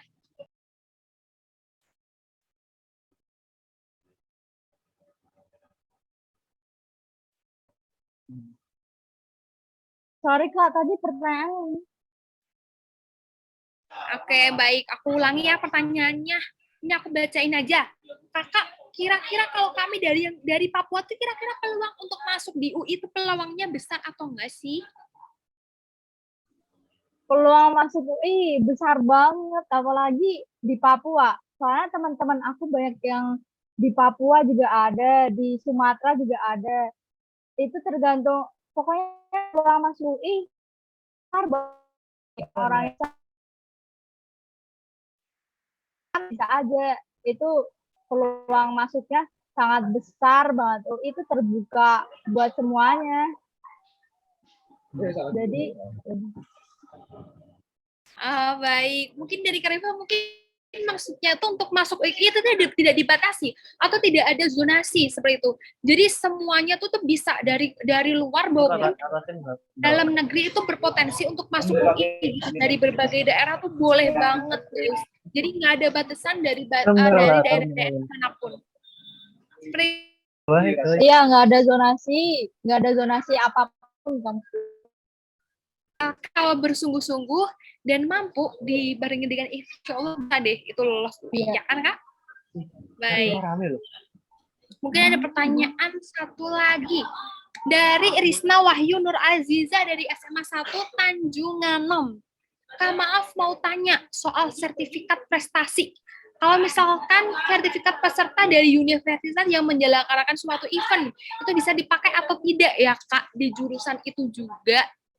Kalau silakan dari kalian tiga, para narasumber bisa memberikan jawaban terbaiknya, silakan. Nah, ini kayaknya lebih ke jurusan SNM sih. Jadi, misal sertifikat peserta dari universitas yang menyelenggarakan suatu event. Nah, itu bisa dipakai apa enggak? Kalau hanya peserta kayaknya itu belum bisa sih, karena itu semua juga bisa ikut kalau peserta. Kecuali kalian udah menang di perlombaan tersebut. Nah, itu bisa banget. Misal kalian lomba di ITS. ITS lagi ngadain lomba gitu, lomba ngoding misalnya ya. Nah, terus kalian juara tuh di lomba itu. Nah, itu bisa banget kalian cantumin buat masuk di jurusan informatika. Tapi kalau hanya peserta, setauku kayaknya belum bisa sih. Tergantung kalian tinggal cari-cari informasi aja lanjut nantinya. Setauku itu aja sih. Kalau yang lain, kalau ada yang mau nambahin, monggo. Baik, terima kasih Kak Zadun. Oh, berarti emang kita tuh kalau misalnya jadi sertifikat untuk contoh mengikuti webinar atau apa, mungkin bisa dicantumkan di CV kalian, guys. Bisa banget dicantumkan di CV kalian di bagian pengalaman, itu mendukung banget. Kalau kalian ingin memasuki suatu organisasi atau instansi, bisa banget. Tapi kalau untuk di jalur SNMPTN mungkin belum bisa, karena kita lebih ke kompetisi, pemenangan kompetisi seperti itu.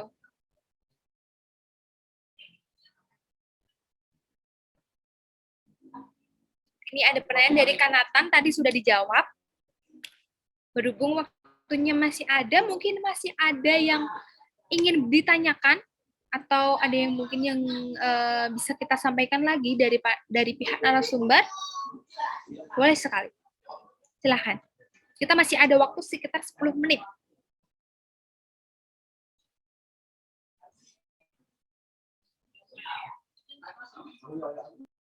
Masuk ya. Ini kan aku tadi baca pertanyaan dari Nathan yang soal katanya pengerjaan ujian harus tenang sedangkan sering gelisah. Mungkin itu udah ujian ya, dalam arti menentukan nasib kalian. Di sini mungkin poinnya aku ketinggalan sih, poin yang aku ketinggalan tadi. Belajar itu emang perlu, cuman melatih mental itu gak kalah penting. Ketika kita udah belajar nih, udah belajar berbulan-bulan, tapi pada hari-harinya kalian mentalnya drop, itu hasil pelajaran karena ya gitu, namanya juga orang panik kan, namanya juga orang gelisah, jadi gak bisa berpikir dengan baik. Makanya menurutku sendiri ketenangan tuh beda-beda ya. Mungkin itu lebih ke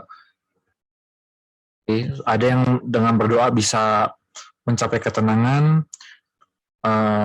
Yang kalau misalnya itu bisa membawa ketenangan, mending dilakukan aja. Kayak berdoa baik, juga minta restu orang tua tuh. Minta restu orang tua juga gak kalah penting juga. Biar pas ngerjainnya plong, gak gerasak gerusuk. Aku sendiri nih, even kita harus nembak jawaban, kalau misalnya kita nembak jawaban dalam kondisi tenang, probabilitas untuk benarnya pasti lebih tinggi. Menurutku sih gitu.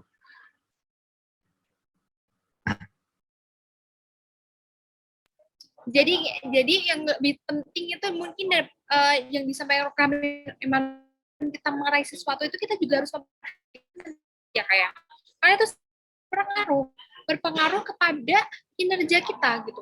Kalau misalnya kita terlalu banyak belajar tidak sesuai dengan kapasitas diri kita tidak sesuai dengan kemampuan kita sendiri, mungkin pada saat ujian kita malah bisa jadi ngeblank dengan kondisi badan yang fisiknya kurang kuat atau mentalnya terlalu tertekan atau bagaimana. Jadi kita kalau melakukan sesuatu itu tetap dengan kestabilitasan kita sendiri dari segi fisik, mental health maupun keseimbangan yang lain gitu. Jadi jangan hanya fokus dengan kita fokus dengan satu tujuan, namun kita harus tetap santai gitu loh guys. Jadi karena kalau kita mengerjakan sesuatu dengan santai dan fokus, maka itu jauh lebih efektif, efisien kita akan lakukan itu. Pencapaiannya mungkin akan jauh lebih beda gitu, karena kita melakukan dengan ikhlas dan santai. Kalau dari aku sih gitu ya. Menarik banget sih ini diskusi kita pada hari ini. Benar-benar informatif. Ini lagi ada. Satu lagi ya guys. Seperti termin pertanyaan.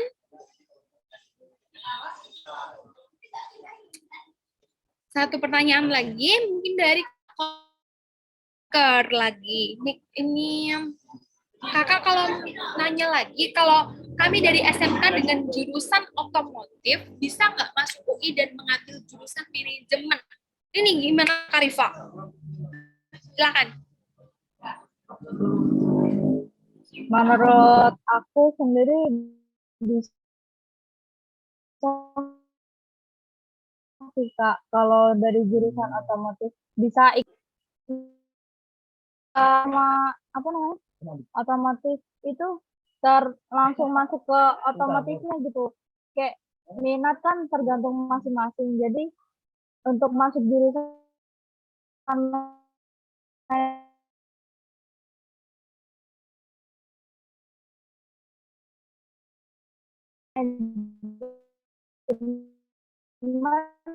enggak harus dari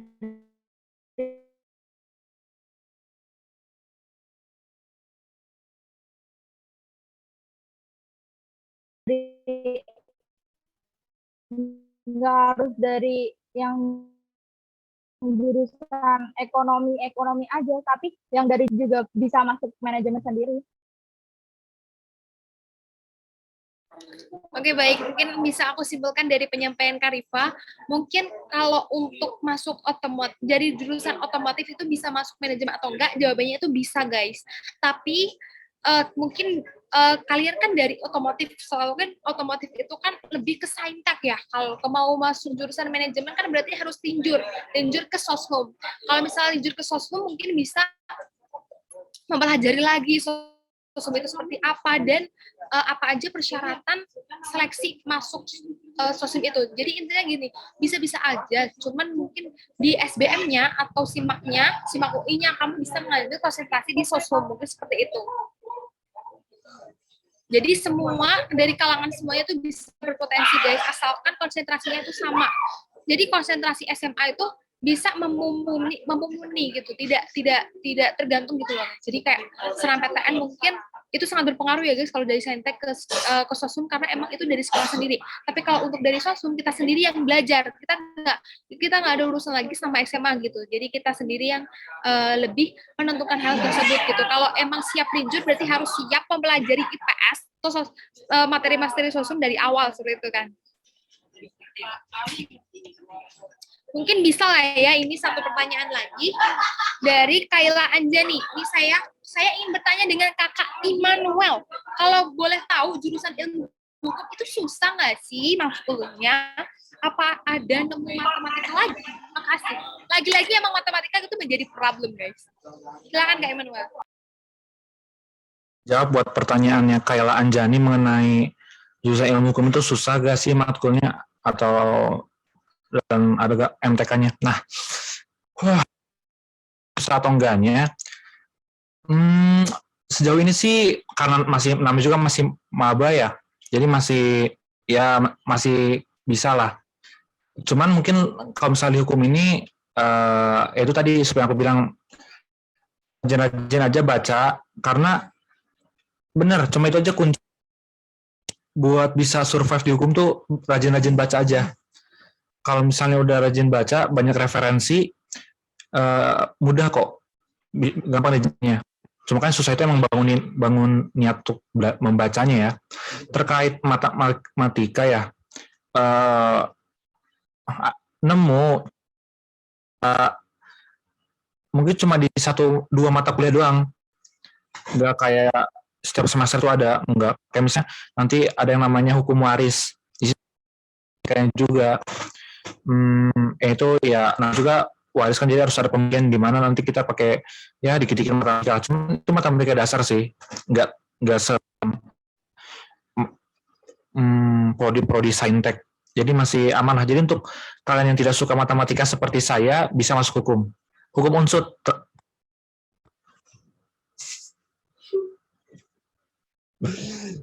Cukup dari saya.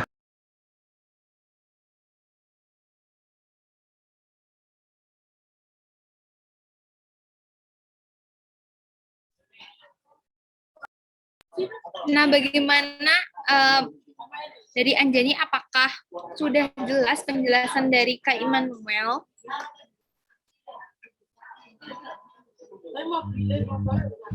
Jelas, makasih. Alhamdulillah.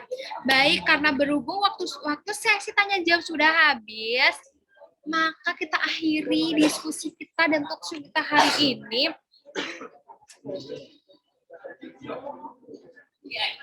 Diskusi kita hari ini, mari kita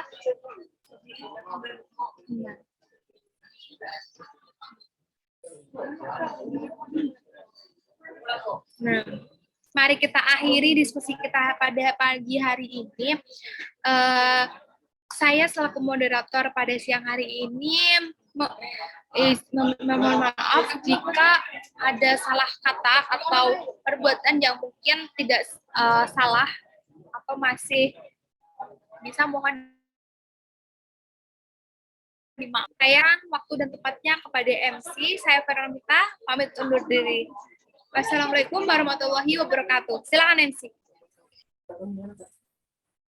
Oke, baik, terima kasih ya kepada Vera dan narasumber yang tentunya keren-keren sekali. Tadi aku menyimaknya sambil senyum-senyum sendiri gitu. Penjelasannya juga keren, terus pemaparan materi juga keren, dan semoga penjelasan dari narasumber semoga bisa memotivasi kita semua buat berjuang sebagai calon mahasiswa di angkatan 2023 nanti. Nah, untuk acara selanjutnya ini ada penyerahan kenang-kenangan yang berupa sertifikat yang akan diberikan kepada moderator dan narasumber. Mungkin dari operator bisa di share screen.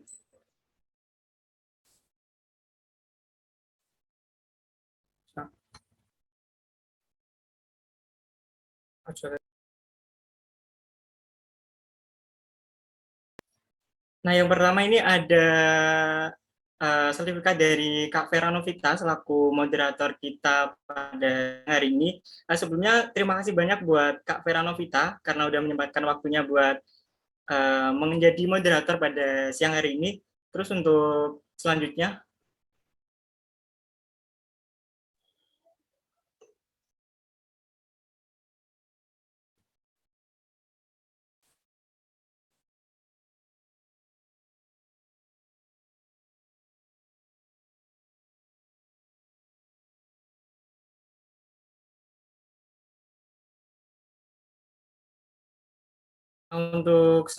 ini ada sertifikat dari yang akan diberikan kepada Kak Immanuel Siombing selaku sumber kita pada siang hari ini. Sebelumnya terima kasih banyak kepada Kak Immanuel yang telah menyempatkan waktunya dan berbagi ilmunya kepada teman-teman peserta webinar. Terus untuk selanjutnya ada sertifikat atau kenang-kenangan yang akan diberikan kepada Kak Rizfa Tufah selaku narasumber kita pada siang hari ini. Sebelumnya terima kasih banyak kepada Kak Iva yang sudah menyempatkan waktunya dan berbagi ilmunya.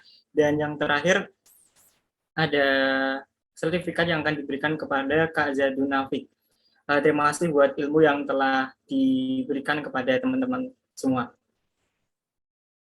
Nah, sebelum aku akhiri sesi webinar pada siang hari ini, mungkin aku mau mengingatkan lagi nih kepada teman-teman, jangan lupa absen yang sudah di-share di kolom chat ataupun komentar. Nah, nanti dari absen tersebut teman-teman akan mendapatkan sertifikat. Dan jangan lupa nanti malam tryout-nya akan dibuka, dan untuk kode tryout-nya nanti akan dikirimkan oleh panitia melalui grup webinar.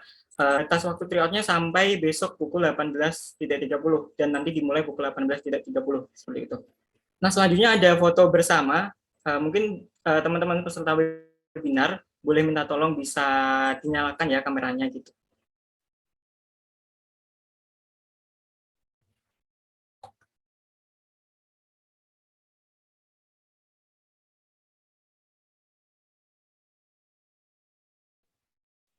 Oke, yuk. Mungkin teman-teman boleh on cam dulu. Oke, masih banyak nih yang belum on cam.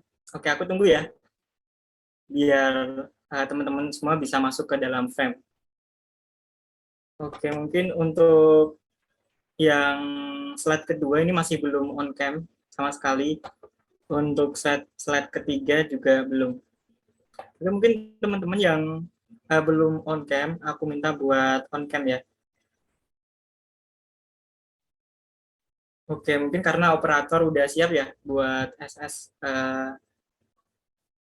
Oke, mungkin aku hitung ya buat foto bersamanya. Oke, 1, 2, 3. Oke, untuk slide yang kedua berikutnya 1. Oke, 1, 2, 3. Oke, boleh ganti gaya nih, gaya bebas boleh. 1, 2, 3.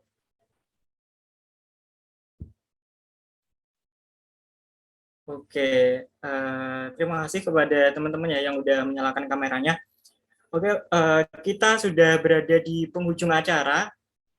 Sebelumnya saya mengucapkan terima kasih kepada teman-teman semua yang udah menyempatkan waktunya buat join pada acara webinar kita. Nah, ini merupakan acara webinar perdana ya dari Caraku Academy. Semoga untuk event-event selanjutnya kita bisa membuat event yang jauh lebih baik daripada hari ini.